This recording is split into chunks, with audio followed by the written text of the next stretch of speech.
Hello, Kate. I have many questions for you. Some are deeper and some are lighter. Is that okay? Okay. Do I have to answer all of them? Depends on what you think. Okay. Lee is based on a real character, of course, Lee Miller, who was a war reporter. Is it easier for you as an actress to work on a role that is based on a real person? No, it's not easier, actually. It's harder.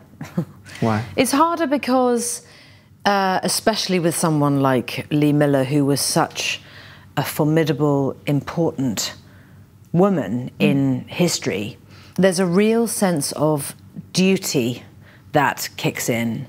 And her son, Anthony Penrose, is very much alive. He was a huge part of this process creatively. I spent hours, days, weeks, months, and eventually years very closely working with him in the archive, talking about the film.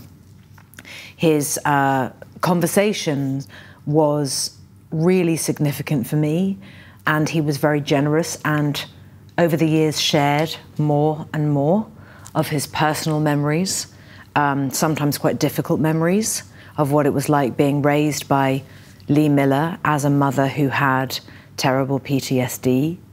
And I felt, as time went by, a huge responsibility to make the film, if for no other reason than for Tony Penrose. Because I knew how much it meant to him, and it was very important for him. He had spent, since 1977, when his mother died, it was only after her death that he discovered 60,000 negatives and prints in boxes in the attic that she had just locked away. Like so many people, this code of silence that happened after the war. People didn't talk about the things they had seen, and she didn't want to have to keep reliving it. And his journey in coming to understand who she truly was and somehow making his own peace with why she had been the way she had sometimes been with him as a parent. It's been a hard and interesting journey for him, but he's devoted so much of his life to discovering her and upholding her legacy. And that defining decade of her life that we cover in the film, just before, during, and after the war, that's when Lee became Lee. And so, to answer your question, it's often much, much harder playing someone who really existed. Andy Samberg is one of the funniest men alive. And you have the amazingly idea to bring him, making him his first dramatic role. It's quite often said that comedy is harder than tragedy. What do you think about it? Is it true? I don't know is the answer to that. I mean, I think it's all hard. It's all challenging. But Andy Samberg, wow. I mean, we noticed that Andy Samberg looks so much like the real Davy Sherman, his character in the film. Actually, it was one of our co-writers, Marion Hume, who said to me, "Have you known Andy Samberg? He really looks like Davy Sherman." I thought, my God, he actually really does. And she said, "Why don't you, maybe we should ask him if he would consider playing the part." I said, "Oh, I don't know. He does comedy. He might not be comfortable." She said, "Ask him." She was like, "Come on." I thought, okay. And of course, I just had to be like Lee all the time. I was like, okay, just ask the question, ask the question. And so we asked him, and he actually did kind of a loose sort of reading with us over Zoom. And he was just fantastic. There was no trace of comedy. And he was really overwhelmed when Ellen and I asked him if he would play the part. And actually, it was very touching. And the first thing he said was, "Oh, my mum is going to be so proud," which I thought was so sweet. And it really meant a lot to him to play the part. And he was just absolutely brilliant and wonderful to work with. I know how much work you put on every role, like how much preparation you put on, I don't know, spend time with association, learning adults how to read for the reader, working on your apnea for Avatar, learning how to use lenses for this one. How does this process help you approach the role? I just think I would worry that I was just going to be really shit if I didn't do all the work. Yeah, I can't imagine ever just like showing up and hoping for the best. I just, acting means so much to me, and I love it, but it also means being truthful, and especially playing someone like Lee, who was a woman who only believed in telling the truth, revealing the truth, at whatever emotional cost that was to her. And I am very motivated by similar things. And so with her camera, for example, I mean, first of all, I was so lucky because I had access to the archive where there's all of her letters with Audrey Withers in a box. There's all of her letters between her and Roland. So I had real access to truly her inner world, her very, very private, intimate world. And that gave me a whole other layer to who she was. It just would have been, to have missed out on that and not done that work, it would have been, I mean, I would have been crazy. But I also had her camera, and I had her camera kit. And I just had everything of Lee. I think there are things from her childhood in the archive. There's just so much that I was able to really touch and hold and feel, even her clothes. And with the camera, it was so important that I knew how to use it so well that it felt like an extension of my arms. So it couldn't feel like a prop. Because sometimes I think you can see, like... Yeah, when it's fake. Yes. And we had a replica camera. It was exactly like Lee's. Everything from the case, how she had changed her case. She actually cut a small section out of the leather on the front of her case where the flash attachment sits on the bottom side of the camera. And she'd cut this piece of leather because she didn't like how when she closed the case like that, it would make this bulge. So she cut this shape, and actually to reinforce the leather where she'd cut, she'd put this black tape. So we had the same exact black tape. And where I sat with Tony Penrose, Lee's son, and our real camera, and we were like, okay, so the tape's like that. I don't know, our tape looks a little bit wider. Okay, we've got to make that. So changing everything. And also the focus wheel on the side of her camera. Lee's fingers were very delicate. Her hands were quite small. Actually, her hands were smaller than mine. And people always say to me that I have quite delicate hands. Hers were tiny. And the wheel, the focus wheel on the side of the camera is really stiff.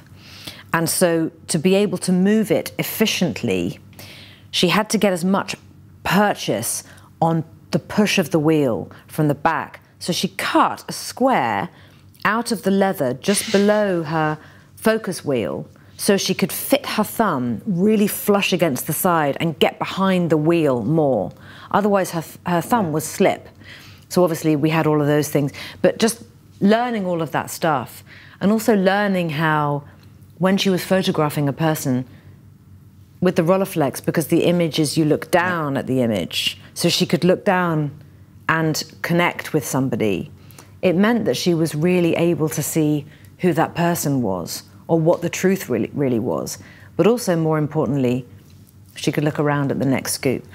And often she'd be, well, more often than not, she was first in the door at any scoop. She was very canny, very, very clever, always getting the inside information that she needed. It's kind of the first time that you are that much involved in the production of a movie, of a picture, from finance to script, even to camera angles, if I'm not wrong. Mm-hmm. Why did you feel that it was necessary, and why only now, in a way? Well, it's taken me this many years to really learn what it means to be a producer. Yeah. You know, there are lots of different versions of executive producer, co-producer, and those roles are different. That's being a person who sometimes nurtures a project at the beginning and then steps away and maybe has a little bit of creative say and is involved in ideas for the other cast, for example. But when you are a producer, you bring the project, you stay with it, you nurture it, you find the writers, you find the finances, you put the crew together, you pick up the phone, you talk about cost reports, you find the actors, you figure out the location. Oh my God, I mean, it's absolutely everything. And when I was first starting acting, in my late teens and early 20s, there was this strange, almost automatic thing that would happen where people would say, oh, you should start your own production company now. You know, you should start producing now. And I would think, what for? What for? I don't know how to do any of that. And also, I was a parent from when I was 25. Mm-hmm. I had my first child at 25. I had my second child at 28. And that was my life. And so if I would go to work as an actress, even the juggle of that was obviously really difficult. So how on earth I would ever have had the time to also produce and develop my own projects. I just would not have had that time. There's no way. But also, I really didn't know how to do that job. Being a producer is a completely different job. Yeah. But I know how to do it now. It's okay. Now I really know how to do it. In your acting process, what did it change to be a producer and an actress at the same time on the same project? A lot of people have said to me, how did you separate the two? Yeah. How did you balance it? There was no balance, and there was no separating the two. And I kept thinking, oh, I really need to like stop producing now and just play the part. And I think I tried that for like a day, and it just didn't work. It was such a collaborative experience, and my producing partner, Kate Solomon, she has children, I have children. You know, just figuring out how on earth we could do this film together and kind of bring the crew with us and bring that sense of team spirit and the energy that we have really in life and as mothers. You almost have to have that same kind of an energy when you're a producer of just saying to everyone, it's going to be great, come on, let's go, you know. And actually we just had to have that every single day. So even when I was focusing on just playing Lee, I was constantly aware of everything, as you say, like, okay, so how much time have we got? Okay, how many shots can we get out of this 2 hours that we have in this location before we have to go to the next one? It was just constant. And actually, I wouldn't have changed that because it meant that my opportunity to be more immersed than ever in playing a character and in the overall story, like it was just phenomenal. When you say that you didn't think of producing your own picture before acting in that one, did you think that this project will maybe lead you to direct someday, or is that something that is on your mind, or did it not? Yes, that's on my mind. Okay. What I have found in the last few years, so film crew members, some people who I've known for a long time, I've been doing this job a very long time, and I have a shared history with a lot of people. There's, for example, our first assistant director on Lee also worked on The Reader, but he and I knew each other when he was a production floor runner on Hamlet when I was 19 and he was 21. So I've known this guy for years. And Michael O'Connor, our costume designer, I worked with on Ammonite, but I also worked with him when I was 22 on a film called Quills when he was a costume supervisor. So we've all worked our way up and grown up in the industry, and you form relationships with people that are bound up in memories and nostalgia. And some of those people in the last few years have said to me, when are you going to direct? Come on, when are you going to maybe do it? And then my honest answer is, oh, please don't make me. Please don't make me. That's a big deal. That's a big deal. Yeah. And it would have to be the right thing, I think, but it is on my mind. What is your favorite theatre? Oh my God, my favorite movie theatre actually is a very small theatre in a tiny town called Newlyn in Cornwall. It is an old fishing village, and they have converted one of the old fish houses, and it is now a cinema, and they have wonderful, wonderful things, and it's small and it's quaint. Is there a movie or role of yours that you think is not commentated enough? It's not talked about enough, that you would love to us to talk about a little more?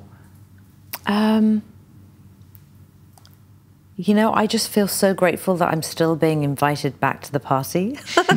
So I have no complaints, no. And also I feel like everything happens for a reason, you know? I feel like some roles resonate less or more than others, and that's okay. You know, it's just the way the industry is. Some scenes, some part of the movie are shot in France and in other countries from the producer aspect, but also as an actress. Does it change anything for you to be working on other countries? Well, actually, we didn't shoot anything in France. Oh, so the Saint-Malo scene that I've read about when you fall out, it was not in France, it was in Croatia? It was in Croatia. Right. So it turns out that France is quite expensive to film in, and Croatia was not, and they had a really wonderful infrastructure of film and an incredible production company we worked with. And so we filmed for 3 weeks in Dubrovnik. Okay. And the Saint-Malo scenes and the south of France scenes with the surrealists in those wonderful pre-war days. They were all filmed in Croatia, and then the rest of our shoot was in Budapest. Okay. So we recreated everywhere else in Budapest, including London, actually. And we had, in fact, one filming day in London, and that was our very last day of the shoot. And we filmed the scenes that are the exterior of Lee and Roland's house, because it was literally impossible to recreate old London architecture in any other country. But we could only afford one day in London.